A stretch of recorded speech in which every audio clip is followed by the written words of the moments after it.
Welcome to YOUCANIC. In this video, we're going to go over the steps on how to set the Volkswagen into service modes for the rear brake pads. So when you have to change the rear brake pads, we need to release the electronic parking brakes.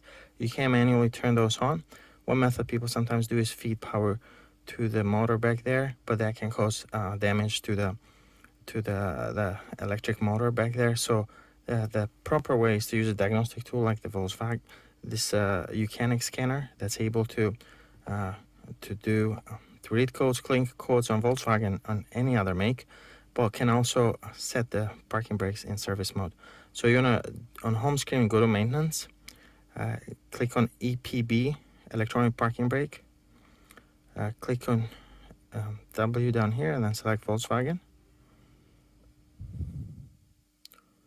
Switch on the ignition or press OK, and then select other VAG. So instead of Audi, we'll select here. We can read codes, clear codes from.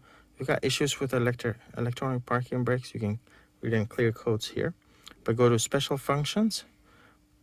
Please release the handbrake. So make sure you release the parking brake. Press OK, and then we want to select deactivate brake. Now we can hear the electric motor, retracting the piston, so that it will create room for you to replace the brake pads and fit new brake pads in the rear. So right now the parking brake is released. Now once you go ahead and replace the brakes on the vehicle, you can go to activate brakes. You hear the motor running right now.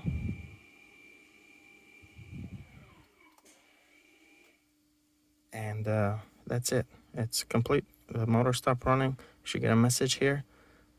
Activate brake, done, and press OK. That's it. That's how you can release the electronic parking brakes on a Volkswagen. Thank you for watching.